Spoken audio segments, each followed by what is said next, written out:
Bonjour et bienvenue sur Croisée des chemins, beaucoup d'évolutions dans les obligations. Alors commençons par là. Biden propose de nouvelles incitations pour que plus d'Américains soient vaccinés contre le Covid. C'est suite à une déclaration mardi où il a dit, je cite, « Nous avons une pandémie à cause des non-vaccinés ».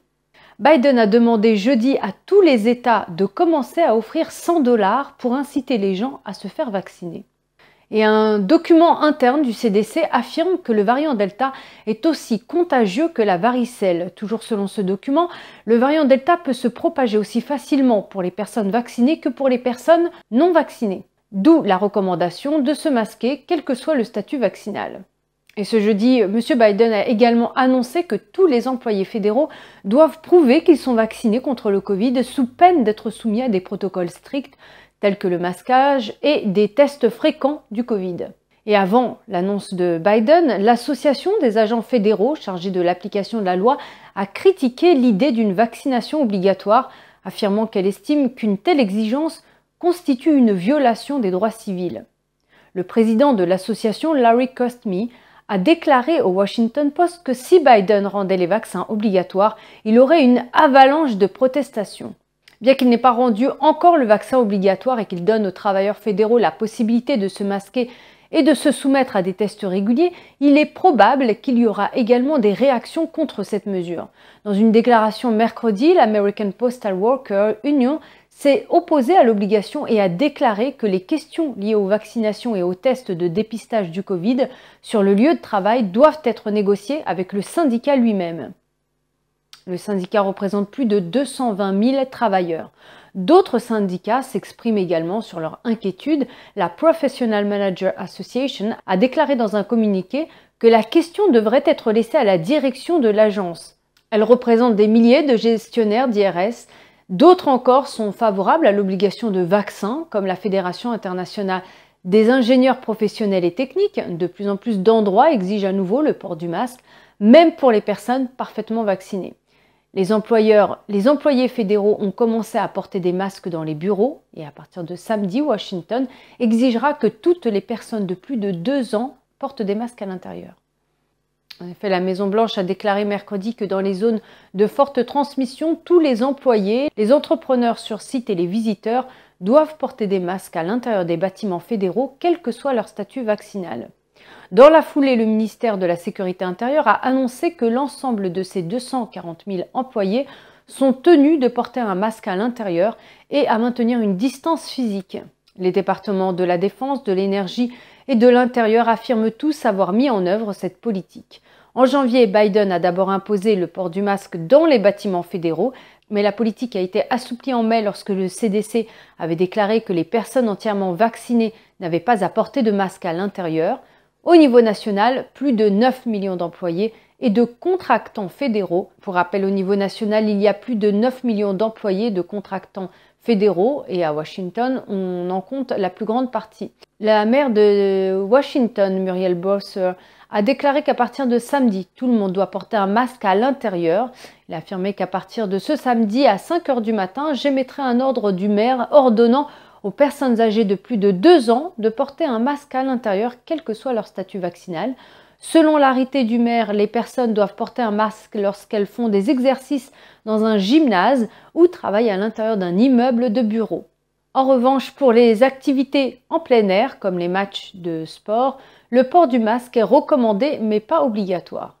Et un certain nombre de géants de la Big Tech imposent aussi le vaccin à leurs employés. Facebook et Google ont annoncé que les employés américains devaient se faire vacciner avant de retourner dans le bureau des entreprises en octobre. Et le même jour, le Deadline a annoncé que Netflix imposait une obligation de vaccination aux acteurs et aux membres de l'équipe de tournage de toutes les productions américaines. Au cours des prochains mois, l'obligation de Google s'étendra également à ses plus de 130 000 employés répartis dans les 40 pays. Les 3 entreprises ont déclaré que certaines exceptions concernant les vaccins seraient faites. Et 2 semaines seulement après sa réouverture, Twitter ferme à nouveau ses portes. Le géant de la technologie a annoncé mercredi qu'il fermait ses bureaux de San Francisco et de New York avec effet immédiat en raison de l'augmentation des cas de virus. Un porte-parole de Twitter a déclaré à San Francisco Chronicle que la société avait précédemment demandé à ses employés de présenter une preuve de vaccination avant de retourner au bureau. De nombreuses autres entreprises exigent désormais une preuve de vaccination pour reprendre le travail, comme Lyft, le Washington Post, Morgan Stanley, Sake Fifth Avenue et BlackRock. Le fondateur de Shake Shack, Danny Meyer, a déclaré jeudi qu'à l'exception de Shake Shack, son Union Square Hospitality Group exigera également que les employés se fassent vacciner. Le groupe supervise 18 restaurants. Meyer a déclaré à CNBC que les clients des restaurants du groupe qui se trouvent à l'intérieur devront également présenter une preuve de vaccination. Suite à ça, plusieurs représentants du gouvernement de la ville de New York ont applaudi l'annonce de Meyer, y compris le maire Bill de Blasio, dont l'attaché de presse a qualifié cette initiative de « voie à suivre ». De leur côté, plusieurs républicains se sont opposés à toutes les formes de passeports vaccinaux. Jusqu'à présent, seule la Floride a adopté une loi qui interdit à toutes les entreprises d'utiliser ces systèmes. Et d'autres entreprises ont imposé des vaccins. C'est le cas de United Airlines qui rendent actuellement le vaccin obligatoire pour les nouvelles recrues. Morgan Stanley interdit l'accès de son bureau de New York aux personnes non vaccinées. BlackRock, le plus grand gestionnaire d'actifs au monde, exige le vaccin pour les personnes travaillant dans ses bureaux. Goldman Sachs demande aux travailleurs américains de divulguer leur statut vaccinal. Et la ville californienne de Montclair a ordonné aux fonctionnaires vaccinés de porter des autocollants s'ils veulent travailler sans masque. Les travailleurs qui n'ont pas été vaccinés ou qui ne fournissent pas de preuves ou de vérification de leur vaccination devront porter des masques. Le département de la santé publique de Californie recommande de placer des autocollants sur les badges des employés afin de démontrer qu'ils sont entièrement vaccinés.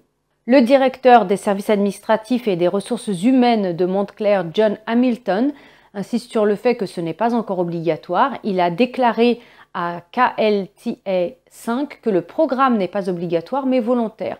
Il ajoute que les employés qui ne souhaitent pas porter de masque doivent conserver un carnet de vaccination sur eux. Mais le directeur municipal Edward Starr, qui a déclaré à San Bernardino Sun que si la ville ne se conforme pas aux réglementations de l'État ou fédéral, les amendes pourraient aller jusqu'à 10 000 $ par jour. Il a ajouté que nous avons l'intention d'éviter ces violations. Le maire de Montclair en Californie, John Detrey, et d'autres responsables ont déclaré aux médias locaux que cette exigence s'inscrit dans la droite ligne des ordonnances du ministère de la Santé publique de l'État et de l'Occupational Safety and Health Administration. Et maintenant que la question du confinement est en suspens, de plus en plus de données sont publiées sur les conséquences involontaires du confinement en cas de pandémie et de l'apprentissage à distance. Les données ont montré que l'apprentissage à distance a un impact négatif sur la santé mentale et physique. Maintenant, un nouveau rapport de McKinsey & Company montre l'impact sur l'éducation des enfants. Selon le rapport, les élèves de l'école primaire aux États-Unis ont pris en moyenne 5 mois de retard en mathématiques et 4 mois en lecture au cours de l'année scolaire écoulée. La société a utilisé les données de presque tous les États pour comparer les performances des élèves au printemps 2021 avec celles d'avant la pandémie. Le rapport a révélé qu'au cours des derniers mois de l'année scolaire écoulée, qui s'est déroulée entièrement en ligne dans presque tous les États, les élèves n'ont pratiquement rien appris de nouveau en mathématiques. Au cours de la même période, les performances des élèves en lecture étaient meilleures, mais toujours faibles par rapport à l'année précédente. Et selon le rapport, la baisse des performances est due au fait que les élèves ont été confrontés à toute une série de problèmes, notamment des horaires décalés, un changement d'enseignement en milieu d'année, des problèmes de connexion à Internet et une lassitude en ligne. Et l'impact des confinements pandémiques va bien évidemment au-delà des performances scolaires. Le ministère de l'Éducation a indiqué dans un rapport publié le mois dernier que pendant la pandémie, les élèves ont souffert de chagrin, d'isolement et d'incertitude. Cette situation a été liée à une augmentation des suicides chez certains enfants d'âge scolaire. Pour éviter de nuire davantage à l'éducation et au bien-être des enfants, les parents de tout le pays font pression pour que l'apprentissage en personne soit complet au cours de la prochaine année scolaire. Voilà, Croisée des chemins, c'est fini pour aujourd'hui.